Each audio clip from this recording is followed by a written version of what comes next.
नमस्कार, मैं हूं आकांक्षा पांडे और आप देख रहे हैं IBC 24। शाम के 7 बज रहे हैं और वक्त हो गया है मध्य प्रदेश के नंबर 1 बुलेटिन का। मध्य प्रदेश में आज क्या हुआ का, तो मध्य प्रदेश की तमाम बड़ी खबरों का पूरा अपडेट आपको मिलेगा मध्य प्रदेश के इस बुलेटिन में। शाम 7 बजे की 7 बड़ी खबर क्या है, सबसे पहले उसका अपडेट आपको देते हैं। महू कांड के सभी आरोपी गिरफ्तार कर लिए गए हैं। आरोपियों ने क्या कबूल किया है ये आपको इस बुलेटिन में बताएंगे। और इसके साथ ही मध्य प्रदेश में एक बार फिर से दुष्कर्म का मामला सामने आया है। इस बार युवती का दुष्कर्म शहडोल में हुआ है, इसका अपडेट भी आपको बताएंगे। और सरफराह प्रेमी गिरफ्तार हुआ है और आखिर इसने अपने आशिकी के सनक में किस तरह से अग्निकांड को अंजाम दिया था उसकी तस्वीर भी दिखाएंगे। 18 ग्रामीणों का रेस्क्यू किया गया है। ग्वालियर चंबल संभाग बाढ़ की चपेट में है, किस तरह से सेना ने यहां पर मोर्चा संभाला है उसकी तस्वीर भी दिखाएंगे। और सांसदों ने आखिर किस बात को लेकर के नाराजगी जताई है, आज एक बड़ी बैठक हुई, नाराजगी क्यों यहां पर देखने को मिली है ये भी आपको बताएंगे। और कांग्रेस ने अब किस मुद्दे पर राज्य सरकार को घेरा है इसका अपडेट भी आपको देंगे। तो महू में ट्रेनी आर्मी ऑफिसर से मारपीट और महिला मित्र से गैंगरेप के मामले में पुलिस ने बड़ी कार्रवाई की है। पुलिस ने सभी 6 आरोपियों को गिरफ्तार कर लिया है। पूछताछ में अब बताया जा रहा है कि 2 आरोपी अनिल और रितेश ने मारपीट, लूट और गैंगरेप का जुर्म भी कबूल कर लिया है। आरोपियों की गिरफ्तारी के बाद पुलिस आगे की कार्रवाई में जुट गई है। पुलिस 2 आरोपियों को कोर्ट में पेश कर चुकी है और उनकी रिमांड ले रही है। दूसरे बाकी के 4 आरोपियों को पुलिस कोर्ट में पेश कर उनकी भी अब कोर्ट से रिमांड मांगेगी। बता दें कि महू कांड में फरार आरोपियों पर पुलिस ने 10-10 हजार रुपए का इनाम घोषित किया था। 3 फरार आरोपियों की तलाश में 8 थानों की पुलिस जुटी हुई थी। 3 आरोपियों के रिश्तेदार के घर पे भी पुलिस ने छापेमारी की थी। रितेश और अनिल ने अपने 4 साथियों के साथ जाम गेट के नजदीक सुनसान जगह पर अपनी महिला मित्रों के साथ खड़े 2 ट्रेनी अफसर को न केवल बंधक बनाया था, बल्कि एक महिला और ट्रेनी ऑफिसर को 10 लाख रुपए की फिरौती के लिए छोड़कर उनसे रुपयों की डिमांड की थी और दूसरे ट्रेनिंग अफसर को बंधक बनाया और उसके महिला मित्र के साथ गैंगरेप किया था।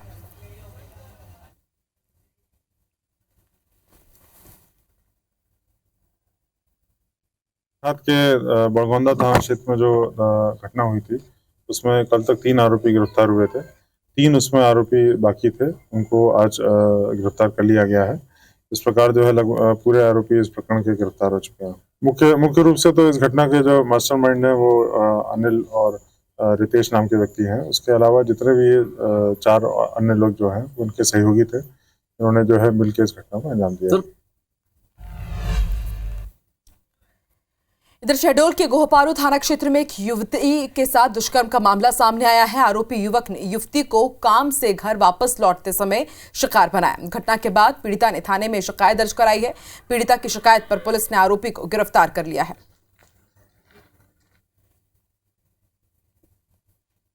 में शिकायत की थी कि आरोपी अरुण सिंह है, इस नाम के व्यक्ति ने जब पीड़िता अपने गांव लौट रही थी तो उस पर को रोककर उसके साथ गलत काम किया है। इस घटनाक्रम में तत्परता से कार्रवाई करते हुए पुलिस ने FIR दर्ज कर ली थी और चंद घंटों के भीतर आरोपी अरुण सिंह को गिरफ्तार भी कर लिया।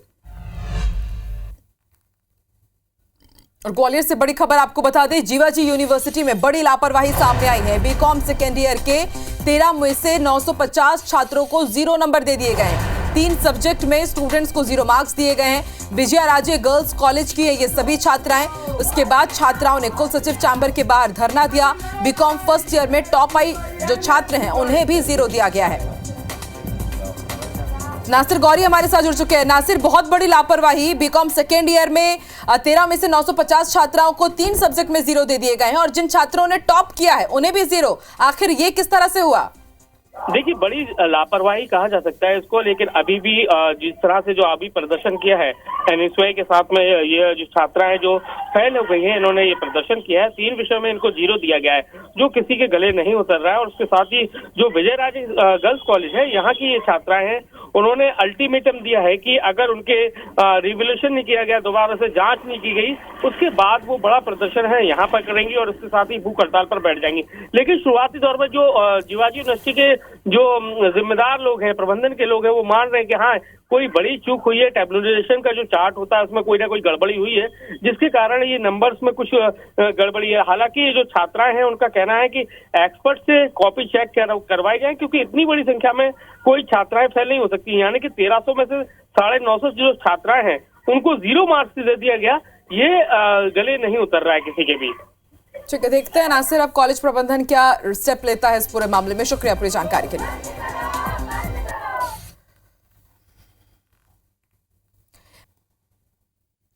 उसकी गर्लफ्रेंड ने उसे ब्लॉक कर दिया था। लाख मनाने के बाद भी जब अनब्लॉक नहीं किया तो सनकी आशिक ने कुछ ऐसा किया जिसे सुनकर किसी के भी होश उड़ जाए। जी हां, ग्वालियर के एक सिरफिरे आशिक ने अपनी गर्लफ्रेंड की अकड़ निकालने के लिए अग्निकांड को ही अंजाम दे डाला। देखिए रिपोर्ट। ग्वालियर में पुलिस ने एक सिरफिरे प्रेमी को गिरफ्तार किया है। आरोपी प्रेमी ने जुर्म कबूल करते हुए पुलिस को बताया कि बीते दिनों राजकमल अपार्टमेंट की पार्किंग में रखी गाड़ियों में आग उसने ही लगाई थी।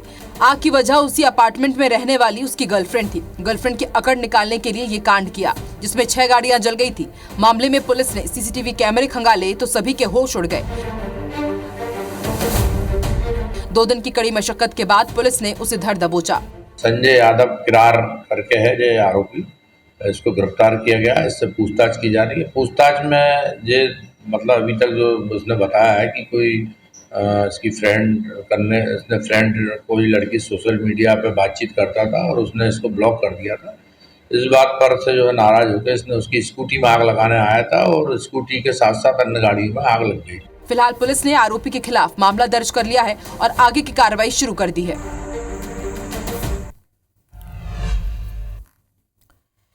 ग्वालियर चंबल संभाग में लगातार बारिश हो रही है और इसके चलते इलाके में बाढ़ के हालात हैं।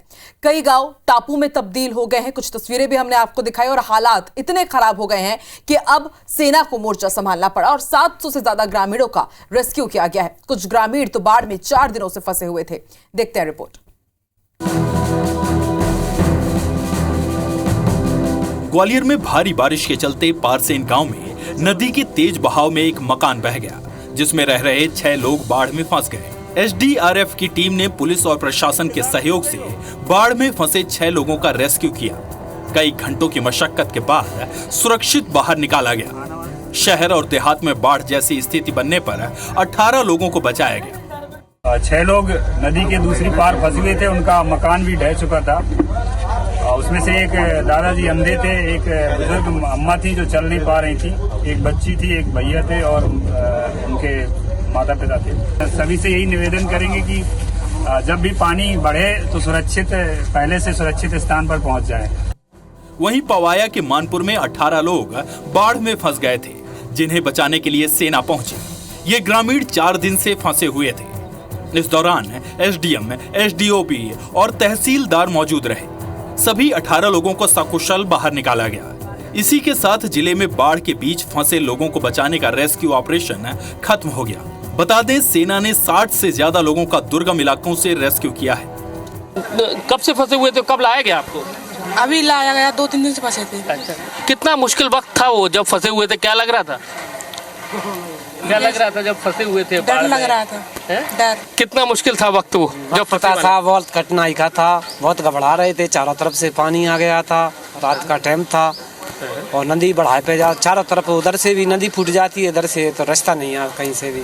बता दें, अब तक 700 से ज्यादा ग्रामीणों का रेस्क्यू किया गया है। वहीं भारी बारिश को देखते हुए प्रशासन अलर्ट मोड पर है और लोगों को सुरक्षित स्थान पर रहने की अपील की जा रही है।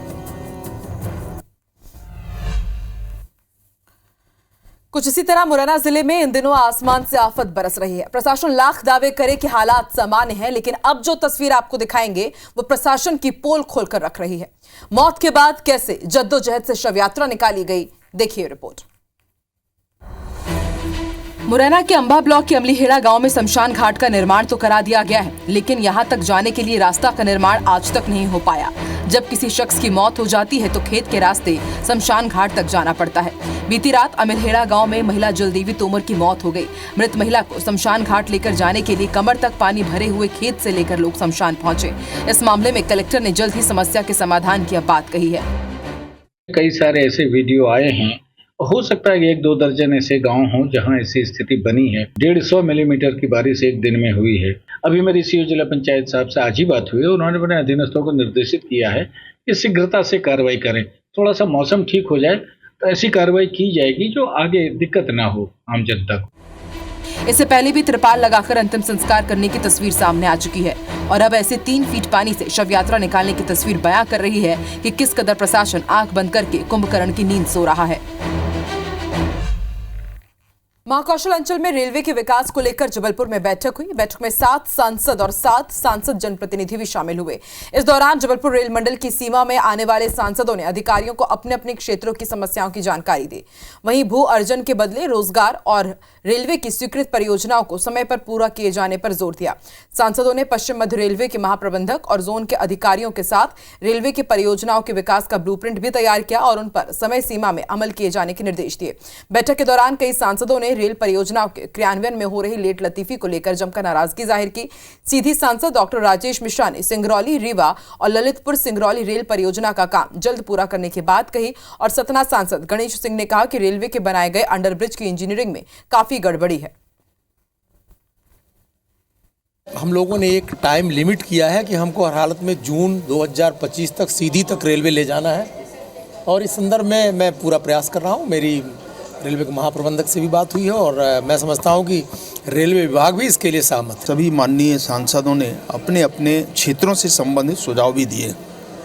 कुछ सुझाव ऐसे भी हैं जिनको रेलवे बोर्ड को करना है, तो मैंने कहा है कि जो यहाँ हम हल कर सकते हैं वो यहाँ करें और बाकी जो रेलवे बोर्ड को भेजना है वो रेलवे बोर्ड को भेजें। चीज़ें हम व्यवस्थित कैसे करें और नई जनता को सुविधाएं कैसे मिले, नए आवागमन के लिए गाड़ियां कैसे उपलब्ध हों, इन सारी चीज़ों पे चर्चा हुई। सभी सांसदों ने अपने अपने क्षेत्र की जो मांग थी उसके हिसाब से हमने अपनी बातें रखी हैं और निश्चित रूप से रेलवे विभाग को जाएगा। और बिग ब्रेकिंग सिंगरौली से आपको बता दें, नकली नोट बरामद हुए हैं। नकली नोट के साथ एक आरोपी की भी गिरफ्तारी हुई है। 38,000 रुपए के नकली नोट बरामद किए गए हैं। 100, 200 और 500 रुपए के नकली नोट जब्त हुए हैं। कलर प्रिंटर, लैपटॉप के साथ ही दूसरे उपकरण भी जब्त किए गए हैं। खुटार गांव का आरोपी रहने वाला है। विंध्यनगर पुलिस ने यह बड़ी कार्रवाई की है। तो 38,000 रुपए के नकली नोट बरामद हुए, लेकिन इससे बड़ा सवाल यह कि क्या इससे ज्यादा नकली नोट बाजार में सर्कुलेट हो चुके हैं? यदि ऐसा तो ये काफी मुश्किलों भरा होने वाला है। कलर प्रिंटर, लैपटॉप के साथ ही दूसरे उपकरण भी बरामद किए गए हैं। बताया जा रहा है कि 100, 500 और 200 रुपए के नकली नोट बरामद किए गए हैं। इनकी संख्या कुल 38,000 रुपए बताई जा रही है और एक आरोपी की गिरफ्तारी हुई है।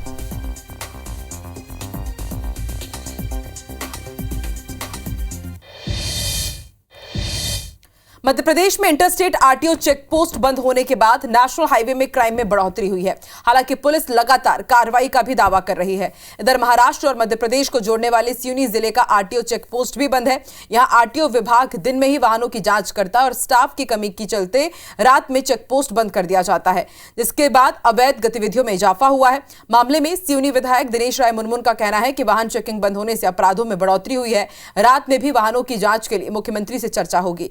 वहीं एसपी ने अपराधों पर जल्द नियंत्रण की बात कही है। कहीं ना कहीं इसके रहने से फायदा तो था, बहुत फायदा था। चोरी डकैती करने वाले लोग, अवैध धंधे करने वाले लोगों में एक लगाम लगी थी। आग्रह है मुख्यमंत्री जी से कि इसका कोई ना कोई और रूप लेते हुए इस चेक पोस्ट को पुनः बहाल करें। बॉर्डरिंग जिला होने के कारण हम लोगों को ज़्यादा अलर्ट रहना पड़ता है। तो हाईवे पर जैसे ही कोई सूचना मिलती है पुलिस के द्वारा तुरंत कार्रवाई की जाती है। मेरे द्वारा अपना सूचना तंत्र भी और गोपनीय सूचना देने वाले लोगों को भी तैयार किया गया है, जिससे जानकारी मिलती है और जानकारी मिलते ही तुरंत कार्रवाई की जाती है। जैसे प्रॉपर लाइटिंग वगैरह है हाईवे की, ये अगर हमारे पास उपलब्ध हो जाएगी तो हम प्रयास करेंगे। और थोड़ा स्टाफ की भी कमी है वहाँ पर, तो जैसे और भी स्टाफ बढ़ता है तो उसके साथ रात में भी हम चेक पॉइंट को संचालित करेंगे। और मध्य प्रदेश के इस बुलेटिन में फिलहाल इतना ही। आगे देखिए छत्तीसगढ़ी भाषा में छत्तीसगढ़ का नंबर 1 बुलेटिन हमर बानी हमर गोठ। नमस्कार।